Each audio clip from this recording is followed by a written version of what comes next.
Hello everyone, welcome to commerce room. This is Priya है, your educator. तो students, आज हम टॉपिक डिस्कस करने वाले हैं बिजनेस लॉ के।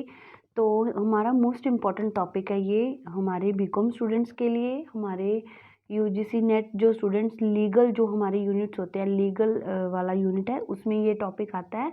और उसके बाद से ये फाउंडेशन बीबीए जो स्टूडेंट्स लॉ पढ़ रहे हैं उनके लिए मोस्ट इम्पॉर्टेंट टॉपिक है ये। तो हम डिस्कस कर रहे हैं, ठीक है। तो बिजनेस लॉ का है ये यूनिट। टॉपिक 1 है हमारा। टॉपिक 1 जो कि बताता है हमें कॉन्ट्रैक्ट क्या है, एग्रीमेंट्स क्या है, इसके एसेंशियल्स क्या है, ये सारी चीज़ें हमने डिस्कस करनी है। ओके, तो ये बीकॉम स्टूडेंट्स के लिए बहुत ही ज़्यादा हेल्पफुल रहने वाला है टॉपिक आपको स्टूडेंट्स, ये क्योंकि मोस्ट इम्पॉर्टेंट टॉपिक है और ये आपको फाइनल एग्जाम में पक्का मिलेगा ही मिलेगा, 100% आपको मिलेगा कि 10 एसेंशियल्स कौन कौन से हैं एक वैलिड कॉन्ट्रैक्ट के लिए। तो चलिए शुरू करते हैं हमारा आज का टॉपिक। तो सबसे पहले ये समझ लेते हैं कि एग्रीमेंट्स क्या होते हैं, क्योंकि जो कॉन्ट्रैक्ट बनाया जाता है बिजनेस में, जो कॉन्ट्रैक्ट बनाया जाता है वो एग्रीमेंट के बेसिस पे बनता है। ओके, तो कॉन्ट्रैक्ट क्या होता है? कॉन्ट्रैक्ट एक मतलब जब दो पार्टीज एक साथ एग्रीमेंट करती है तो वो इन्फोर्सेबल बाय लॉ किया जाता है। देखो सिंपल सी बात है, ये जो हमारा कॉन्ट्रैक्ट होता है ये हमें एक तरह के हम दोनों पार्टीज के राइट्स और ड्यूटीज को डिफाइन करता है। बिजनेस ट्रांजैक्शन में किसके क्या राइट्स रहेंगे, किसकी क्या ड्यूटीज रहेंगी। तो जो कॉन्ट्रैक्ट बनता है वो बाद में बनता है, उससे पहले एक एग्रीमेंट होता है। एग्रीमेंट वाइडर टर्म है, ठीक है, क्योंकि ये अपने आप में कॉन्ट्रैक्ट को भी लेके चलती है, क्योंकि कॉन्ट्रैक्ट बनाने के लिए एग्रीमेंट का होना जरूरी है। जब एग्रीमेंट होगा, जब उसके बाद जब वो इन्फोर्सेबल बाय लॉ हो जाएगा, तब वो जाके हमारा कॉन्ट्रैक्ट बनेगा। दो पार्टीज है ए और बी, ठीक है, दो पार्टीज है। ए ने बी को ऑफर किया कि मैं तुम्हें अपनी कार सेल करना चाहता हूँ, ऑफर किया, और बी ने उस ऑफर को एक्सेप्ट भी कर लिया, अपनी एक्सेप्टेंस दे दी इसने कि मैं तुमसे तुम्हारी कार परचेज करूंगा। किस अमाउंट के ऊपर करी है, सब कुछ इनके बीच में डील हो गया। जब दोनों पार्टीज के बीच में एग्रीमेंट हो गया, ये एग्रीमेंट जब इन्फोर्सेबल हो जाएगा, मतलब लॉ के द्वारा इन्फोर्सेबल हो जाएगा, लॉ के जो भी टर्म्स एंड कंडीशंस है वो इन्होंने पूरे कर दिए हैं, ये इन्फोर्सेबल होगा, तो ये क्या बन जाएगा एग्रीमेंट, ये आपका क्या बन जाएगा, कॉन्ट्रैक्ट बन जाएगा, ड्यूली इन्फोर्सेबल बाय लॉ, जो कि एक एग्रीमेंट को, एक कॉन्ट्रैक्ट को वैलिड कॉन्ट्रैक्ट बनाता है। ठीक है, तो सबसे पहले एग्रीमेंट का होना जरूरी है। एग्रीमेंट में जो एग्रीमेंट इन्फोर्सेबल बाय लॉ है वो क्या क्या, कॉन्ट्रैक्ट के बीच में क्या क्या चीजें आ जाती है। पहला ऑफर आ जाता है, ठीक है, पहला ऑफर आ जाता है, ऑफर होना जरूरी है, एग्रीमेंट होना जरूरी है, उसके बाद इन्फोर्सेबिलिटी होनी जरूरी है। कॉन्ट्रैक्ट में एग्रीमेंट होना जरूरी है, इन्फोर्सेबिलिटी होनी जरूरी है। इन्फोर्सेबिलिटी क्या होती है? जब एग्रीमेंट को हमने कॉन्ट्रैक्ट बनाना है तो ये हमारे कुछ लीगल ऑब्लिगेशंस राइज करते हैं, हमारी कुछ लीगल ड्यूटीज होती हैं, ठीक है, जब हम उसको पूरा कर देते हैं तो वो इन्फोर्सेबल बाय लॉ हो जाता है। अगर ये कॉन्ट्रैक्ट एग्रीमेंट जो इन्होंने किया था ए और बी के बीच में, जो भी एग्रीमेंट हुआ था ये वैलिड था, इनके बीच में एक वैलिड कॉन्ट्रैक्ट बन गया।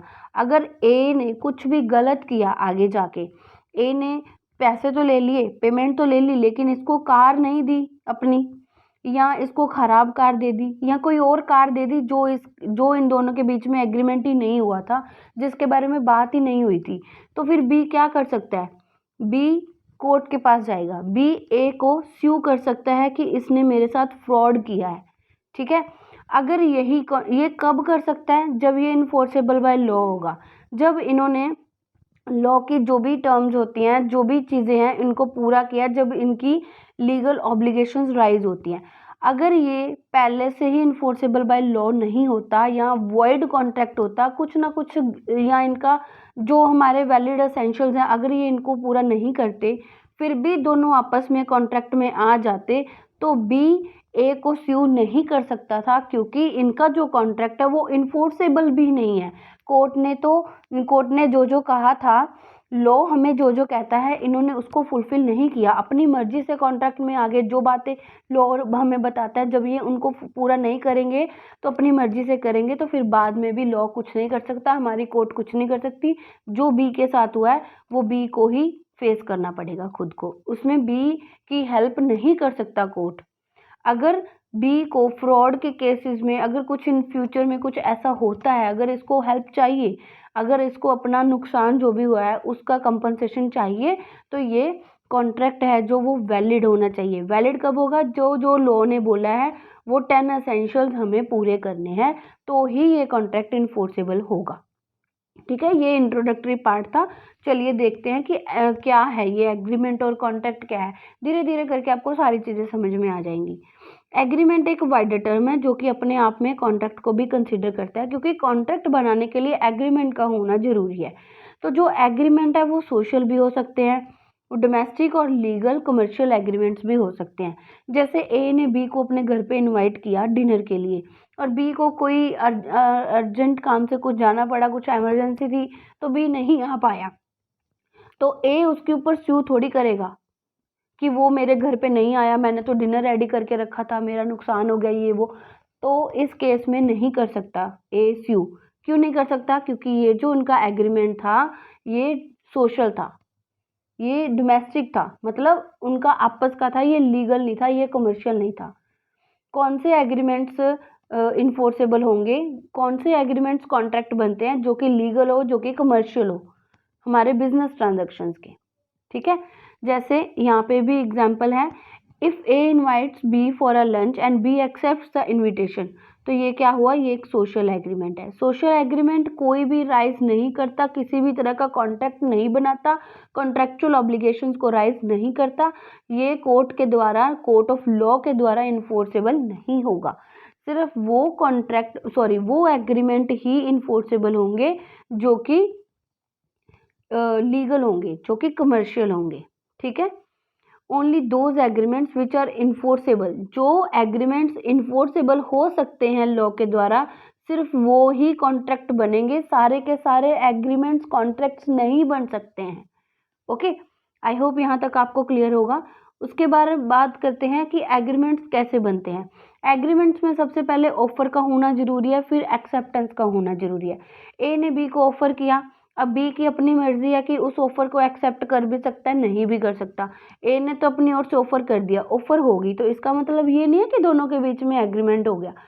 एग्रीमेंट कब बनेगा? जब बी भी अपनी एक्सेप्टेंस देगा, एक्सेप्टेंस बी के द्वारा हो जाएगी, तब ये जाके एग्रीमेंट बनेगा। ठीक है, तो वही एग्रीमेंट कॉन्ट्रैक्ट कब बनेगा? जब ये इन्फोर्सेबल होगा लॉ के द्वारा। ओके, इन्फोर्सेबल का मतलब क्या है? जो लीगल ऑब्लिगेशंस को आपके राइज करता है। ठीक है, जो कि जो कॉन्ट्रैक्ट, जो एग्रीमेंट है, कॉन्ट्रैक्ट कब बनेगा? Must give rise to legal obligation. जो एग्रीमेंट हमारे लीगल ऑब्लिगेशंस को राइज करता है, कानूनी तौर पर हमारे ऑब्लिगेशंस बन जाते हैं, हमारी ड्यूटीज बन जाती हैं, अगर दूसरी पार्टी को राइट मिल जाता है तो वो एग्रीमेंट इन्फोर्सेबल बाय लॉ होते हैं, और वो एग्रीमेंट ही क्या बनते हैं? कॉन्ट्रैक्ट बनते हैं। ठीक है, सेक्शन 10 में हमें बताया गया है all the agreements are the contracts, सारे के सारे एग्रीमेंट्स कॉन्ट्रैक्ट्स हैं। If they are made by free consent, कब? ये 10 एसेंशियल्स बताए गए हैं, कब ये बनेगा इन्फोर्सेबल? जब ये फ्री कंसेंट है, मतलब जो बंदा ऑफर को एक्सेप्ट कर रहा है वो अपनी मर्जी से कर रहा है, होशो हवास में कर रहा है, उसके ऊपर किसी भी तरह का कोई दबाव नहीं है, वो अपनी मर्जी से कंसेंट दे रहा है कि हाँ मैं तुम्हारे ऑफर को एक्सेप्ट कर रहा हूँ। ए ने ऑफर दिया बी को, तो बी के ऊपर कोई भी दबाव नहीं है कि कार को परचेज करना ही करना, अगर नहीं करेगा तो मैं ऐसा कर दूंगा, ऐसा कर दूंगा, ऐसा कर दूंगा, ऐसा कुछ भी नहीं है। वो अपनी मर्जी से बी जो है एक्सेप्ट कर रहा है। ठीक है, तो उसके बाद क्या है? एक तो फ्री कंसेंट का होना जरूरी है पार्टीज का, पार्टीज कॉम्पिटेंट होनी चाहिए, माइनर नहीं होना चाहिए, साउंड माइंड होना चाहिए, अनसाउंड माइंड नहीं होना चाहिए, अपने होश में होना चाहिए बंदा, उसकी मेंटल कंडीशन है वो जो सही होनी चाहिए। एक पर्सन है जिस टाइम पे एग्रीमेंट हुआ है उस टाइम पे, जिस टाइम पे वो अपनी एक्सेप्टेंस दे रहा है उस टाइम पे उसने ड्रिंक कर रखी है, उसको बिल्कुल भी होश नहीं है। जब एग्रीमेंट आप करवा रहे हो, कर रहे हो उसके साथ, तो उस टाइम पे वो स्टेट ऑफ माइंड में नहीं है, उसने ड्रिंक करके रखा है। जब उसको पता चलता है कि आपने उसके साथ एग्रीमेंट कर लिया है, तो आपका जो कॉन्ट्रैक्ट आप दिखा रहे हो, वो आपका कॉन्ट्रैक्ट वहीं पे कैंसिल हो जाएगा। क्यों? क्योंकि जो बंदा बी है, बी की बात कर रहे हैं, जो बंदा बी है, जिस टाइम पे आपने कॉन्ट्रैक्ट किया, वो कह रहा है उस टाइम पे मैं तो कॉम्पिटेंट ही नहीं था, मैं तो ड्रंक था, मुझे तो किसी भी बात का नहीं पता है। ठीक है, तो आप ऐसा नहीं कर सकते। पार्टीज का कॉम्पिटेंट होना जरूरी है और आपके बीच में लॉफुल कंसिडरेशन होना जरूरी है। कंसिडरेशन समथिंग इन रिटर्न, बदले में आपको क्या मिल रहा है। ए ने बी को ऑफर दिया कि मैं तुम्हें अपनी कार सेल करूंगा, बी को क्या मिल रही है, कार मिल रही है, और ए को क्या मिल रहा है, पेमेंट मिल रही है। तो ये लॉफुल कंसिडरेशन होनी चाहिए, लॉफुल होनी चाहिए। कोई प्रॉमिस नहीं होना चाहिए कि मैं तुम्हारे लिए ये करूंगा फ्यूचर में, या कुछ भी ऐसा वैसा नहीं होना चाहिए, लॉफुल होना चाहिए आपका। तो जो आपका ऑब्जेक्ट है वो भी लॉफुल होना चाहिए। किसी का मर्डर करना है, ये एग्रीमेंट आप कर रहे हो, नहीं, ऐसा कुछ नहीं करना आपने। आपका जो पर्पस है, आपका जो ऑब्जेक्ट है, वो भी लॉफुल होना चाहिए।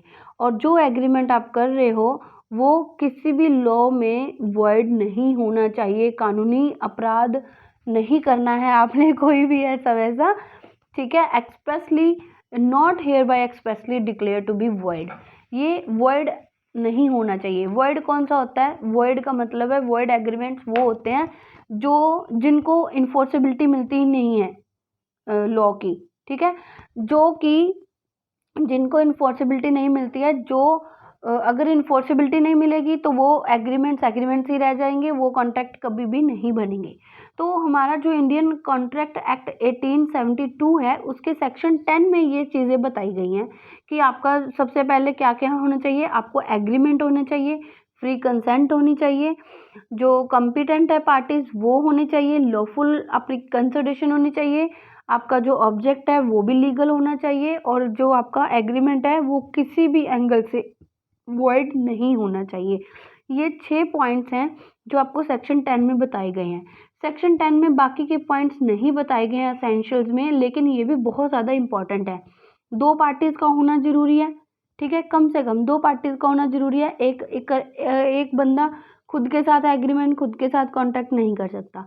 2 पार्टीज होनी चाहिए और उनकी अटेंशन होनी चाहिए कि वो एक लीगल और साउंड लीगल रिलेशन क्रिएट करें, और जो लीगल फॉर्मेलिटीज़ हैं उनको भी हमने पूरा करना है। सर्टेनिटी ऑफ मीनिंग होना चाहिए, मीनिंग आपका क्लियर होना चाहिए। ठीक है, दोनों पार्टीज के माइंड में क्लियर होना चाहिए। और उसके बाद पॉसिबिलिटी होनी चाहिए परफॉर्मेंस की। मैं ऐसा कर दूंगा, मैं जादू से, मैं अपने मैजिक से करेंसी बना के दूंगा तुम्हें, नोट छाप दूंगा, ऐसा कुछ भी नहीं होना चाहिए। जो परफॉर्मेंस है उसकी पॉसिबिलिटी होनी चाहिए। ठीक है, 1 बाय 1 मैं आपको सारे पॉइंट्स क्लियर करूंगी। तो आज हम थोड़े से पॉइंट करते हैं, बाकी फिर हम नेक्स्ट क्लास में करेंगे। जल्दी आपको नेक्स्ट क्लास भी मिल जाएगी। तो शुरू करते हैं। हमारे जो एग्रीमेंट है वो कॉन्ट्रैक्ट कैसे बनता है। In order to become a contract and agreement must have following essential elements. ये मोस्ट इंपॉर्टेंट क्वेश्चन है स्टूडेंट, जो पहली बार लॉ पढ़ रहे हैं, कह लो यही कह लो, पहली बार लॉ पढ़ने का मतलब जो फर्स्ट ईयर के स्टूडेंट्स हैं, जो फर्स्ट सेमेस्टर के स्टूडेंट है, चाहे वो किसी भी यूनिवर्सिटी के, चाहे वो पंजाब यूनिवर्सिटी के है, चाहे वो कुरुक्षेत्र यूनिवर्सिटी से, किसी भी यूनिवर्सिटी से, ये इंपॉर्टेंट क्वेश्चन है। अगर आपको यही नहीं पता कि एग्रीमेंट बनाने के लिए 10 एसेंशियल्स कौन कौन से हैं, देन आप कॉन्ट्रैक्ट के बारे में क्या जानते होगे। ये बेसिक है, ये बेस है इसका, तो इसको अच्छे से करना, ये इंपॉर्टेंट क्वेश्चन है। ठीक है, हमारे पंजाब यूनिवर्सिटी में तो ये वाला क्वेश्चन 15 मार्क्स का आपको मिलता है। यहाँ पे मैं आपको जो कंटेंट है सिर्फ समझाने के लिए लेके आई हूँ। आपको जो भी बुक्स वगैरह रेफर की गई हैं आप उससे अपने नोट्स तैयार कर सकते हो। ठीक है, तो चलिए शुरू करते हैं। सबसे पहला पॉइंट है हमारा, पहली बात, ऑफर एंड एक्सेप्टेंस होनी चाहिए। देखो, ऑफर एंड एक्सेप्टेंस किस लिए जरूरी है? हमारे एग्रीमेंट के लिए जरूरी है। तो सबसे पहले एग्रीमेंट होना चाहिए। There must be at least 2 parties, कम से कम 2 पार्टीज तो होनी चाहिए, जो कि एक पार्टी ऑफर करेगी और दूसरी पार्टी ऑफर को एक्सेप्ट करेगी। और ये जो ऑफर एंड एक्सेप्टेंस है ये भी वैलिड होनी चाहिए, वैलिड होनी चाहिए, वॉइड नहीं होनी चाहिए। आप स्मगलिंग का बिजनेस करने की ऑफर कर रहे हो, और दूसरा बंदा एक्सेप्टेंस कैसे देगा?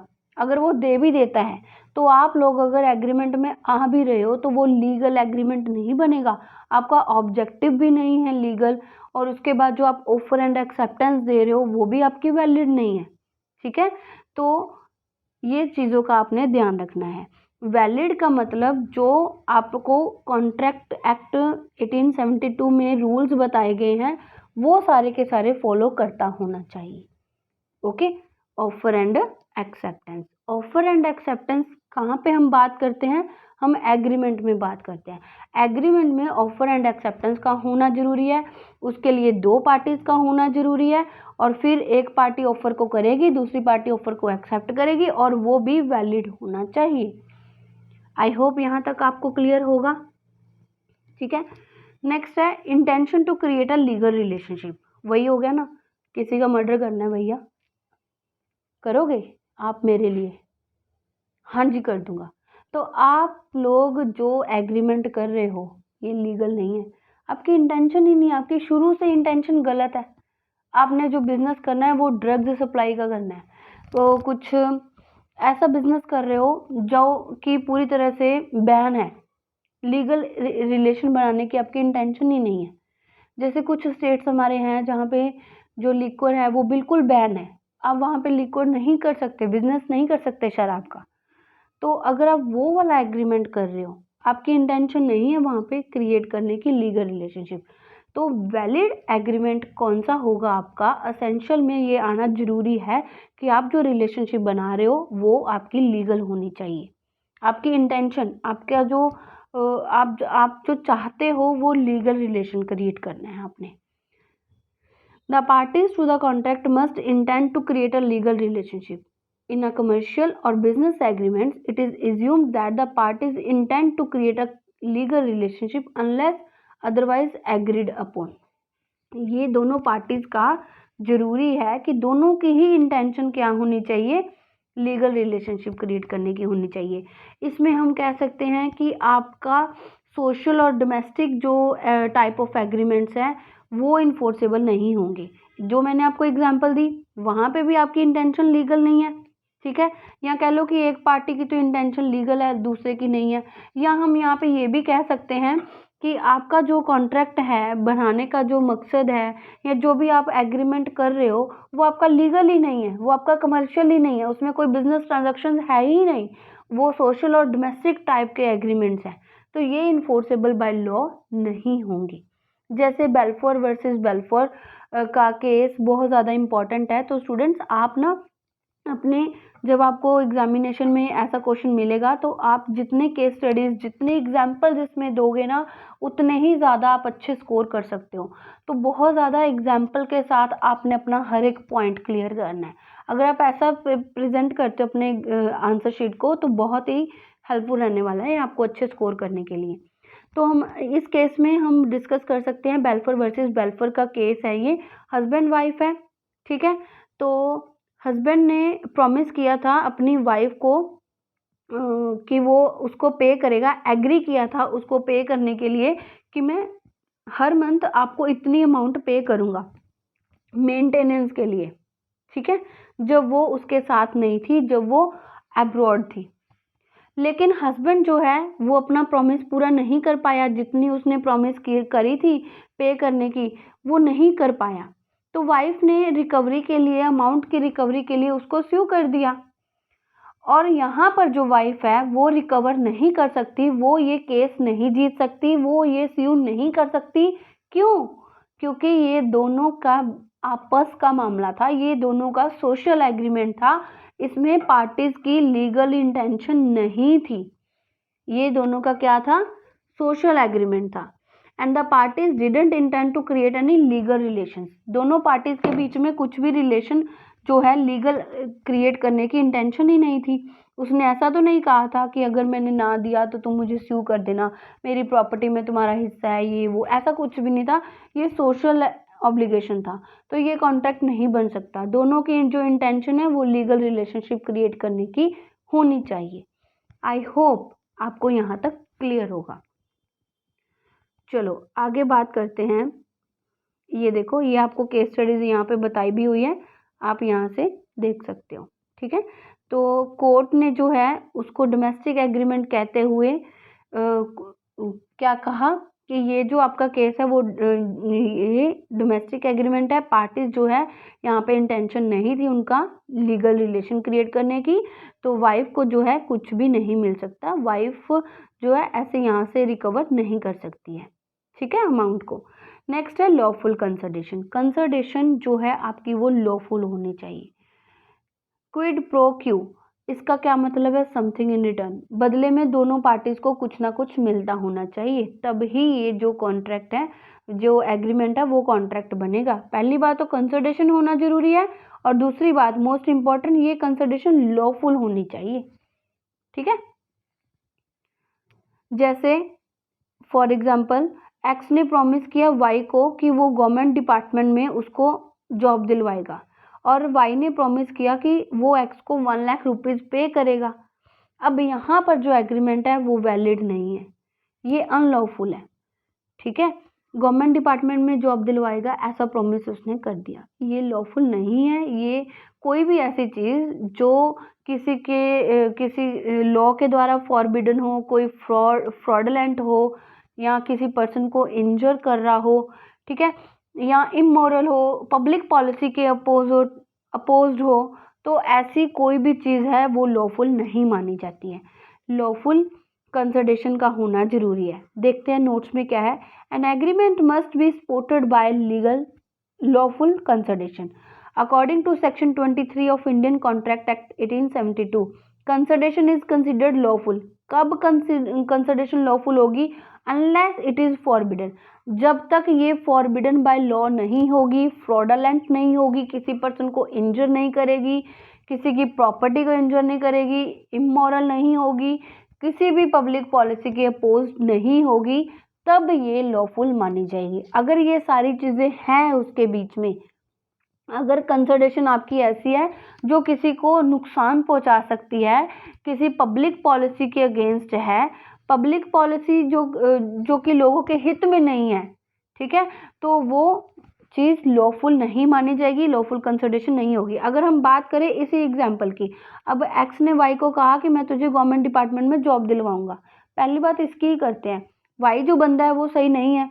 अगर ये उस पोस्ट पे आ गया तो लोगों का इसने भला नहीं करना, लोगों को खराब ही करना है, तो ये पब्लिक पॉलिसी के अगेंस्ट हो गया, ऐसा कुछ भी नहीं कर सकता। एक्स जो है वो आगे सिफारिश लगवाएगा, सिफारिश का काम नहीं होना चाहिए। जो बंदा कैपेबल है, जो बंदा डिजर्विंग है, वो ही उस पोस्ट पे आना चाहिए। तो एक्स ऐसा क्यों प्रॉमिस कर रहा है? ये इनकी कंसल्टेशन लॉफुल नहीं है, तो इनका जो कॉन्ट्रैक्ट है, इनका जो कॉन्ट्रैक्ट बन ही नहीं सकता, एग्रीमेंट ही इनका क्या है, वॉइड है। ठीक है, वैलिड नहीं है, लॉफुल नहीं है। आई होप यहाँ तक आपको क्लियर होगा। नेक्स्ट है capacity to the contract. Capacity होनी चाहिए पार्टीज की। Capacity to the contract, the parties of an agreement must be competent to the contract, otherwise it can not be enforced. Competent होनी चाहिए, अदरवाइज ये enforce नहीं माना जाएगा। आपका जो एग्रीमेंट है वो कभी भी कॉन्ट्रैक्ट नहीं बन पाएगा।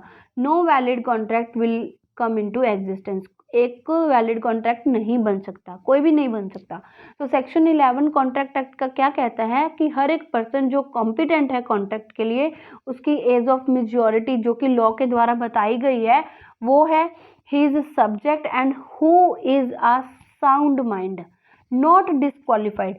किसी भी अदर लॉ के द्वारा डिस्क्वालिफाइड नहीं है, वो कॉम्पिटेंट है, वो साउंड माइंड है, उसकी एज भी है।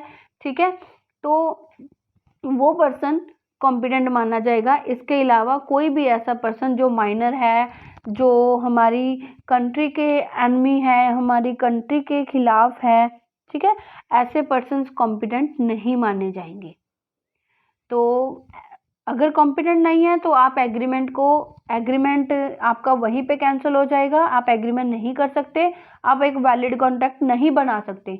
हाँ, अगर आप एग्रीमेंट कर भी लेते हो तो भैया वो आपकी आपस की होगी। अगर आगे चल के कुछ भी आपके बीच में कुछ मिसहैपनिंग होती है, कुछ भी लड़ाई झगड़े होते हैं, तो कोर्ट आपकी कोई भी हेल्प नहीं कर सकता, आप एक दूसरे को स्यू नहीं कर सकते हो। जैसे एक माइनर ने बोरो किए मनी लेंडर से, तो एग्री कर दिया कि वो विद इन 90 डेज रीपे कर देगा। माइनर ले रहा है, तो विद इन 90 डेज अगर वो पे नहीं करता है, रीपे नहीं करता है, तो जो लेंडर है वो माइनर को स्यू नहीं कर सकता। क्यों? क्योंकि उसने जो एग्रीमेंट किया वो कॉम्पिटेंट पार्टी के साथ नहीं किया है। कॉम्पिटेंट के साथ करता तो शायद उसको कुछ मिल जाता, तो ये वैलिड कॉन्ट्रैक्ट नहीं है। ठीक है, आई होप यहाँ तक आपको क्लियर होगा। नेक्स्ट है फ्री कंसेंट। फ्री कंसेंट, उसका जो माइंड है, माइंड सेटअप है, वो फ्री होना चाहिए। वो किसी भी मनमुटाव, किसी भी दबाव में आके वो जो कॉन्ट्रैक्ट है वो नहीं कर रहा है। ठीक है, फ्री कंसेंट होनी चाहिए। तो फ्री कंसेंट का मतलब क्या है? Consent is said to be free when it is not caused by. Consent आपकी मर्जी कब फ्री होगी? जब ये कॉज नहीं है किसी भी कोर्शन के द्वारा। कोर्शन का मतलब क्या है? जब किसी को फिजिकली थ्रेट किया जाए, फिजिकली उसको मारा जाए, धमकाया जाए, तो वो हो गया हमारा coercion. Undue influence, undue influence होता है किसी को मेंटली प्रेशराइज करना, किसी को इमोशनली ब्लैकमेल करना। ये चीज़ें नहीं होनी चाहिए। किसी के साथ आपने फ्रॉड नहीं करना, धोखा नहीं होना चाहिए, मिस रिप्रेजेंटेशन नहीं होनी चाहिए, गलत चीज़ नहीं दिखानी है। आपको भी नहीं पता, कभी कभी क्या होता है, जैसे ए और बी के बीच में कॉन्टैक्ट हो गया। ए ने बोला कि मैं आपको अपनी कार सेल करूंगा, मैं आपको अपना हॉर्स सेल करूंगा। बी ने ऑफर को एक्सेप्ट कर लिया। ठीक है, अब ए को नहीं पता कि उसका जो हॉर्स है वो तो मर चुका है, ही इज नो मोर। तो जब उसको पता चलता है तो उसको खुद भी नहीं पता था, तो ये मिस रिप्रेजेंटेशन होगी। तो यहाँ पर जो आपका एग्रीमेंट होगा वो वैलिड नहीं होगा, वो आगे कॉन्टैक्ट नहीं बन सकता। मिस्टेक नहीं होनी चाहिए, जो चीज़ है वही हमने दिखानी है, कुछ भी गलत नहीं दिखाना है। ठीक है, कोई भी मिस्टेक नहीं होनी चाहिए। Mistake, coercion, undue influence, fraud, miss representation, ये सारी चीज़ें जो हैं हम आगे अकेला अकेला टॉपिक पढ़ेंगे, क्योंकि ये इंपॉर्टेंट टॉपिक्स हैं सारे। ठीक है, तो ये सारी चीज़ें नहीं होनी चाहिए। अगर ये सारी चीज़ें नहीं है तो आपका जो कॉन्ट्रैक्ट है वो वैलिड है, अदरवाइज वैलिड बन सकता है, अदरवाइज नहीं बन सकता है। अगर ये सारी चीज़ें हैं, कोर्शन, अनड्यू इन्फ्लुएंस, फ्रॉड, ये सारी चीज़ें हैं, तो आपका कॉन्ट्रैक्ट क्या होगा? voidable होगा। If the agreement is included by mutual mistake, it would be void। तो ये void होगा। voidable और void दोनों में डिफरेंस होता है, मैं आपको सारी चीज़ें बताऊंगी। जैसे ए ने बी को डराया कि वो उसे मार देगा अगर उसने अपना घर उसको नहीं बेचा। बी ने एग्री कर दिया बेचने के लिए, तो बी की जहाँ पर जो कंसेंट है वो फ्री नहीं थी, नहीं होनी चाहिए। आपका जो कॉन्ट्रैक्ट है वो वैलिड नहीं होगा। ठीक है, आई होप यहाँ तक आपको क्लियर होगा। तो बाकी के कुछ पॉइंट्स हैं वो हम नेक्स्ट क्लास में डिस्कस करते हैं। आई होप यहाँ तक आपको क्लियर होगा, ये भी सारे आगे डिस्कस कर लेंगे। तो लेक्चर आपको बोरिंग नहीं लगा होगा, जैसा भी लगा हो आप अपने फीडबैक जरूर दीजिएगा कमेंट सेक्शन में। चलिए मिलते हैं हमारी नेक्स्ट क्लास में। अभी तक आपने चैनल को सब्सक्राइब नहीं किया तो प्लीज़ चैनल को सब्सक्राइब कीजिए, वीडियोस को लाइक कीजिए, एंड जो भी आपको टॉपिक्स चाहिए, अच्छे लगते हैं, जैसे भी लगते हैं, उसके फीडबैक जरूर दीजिए। Thank you.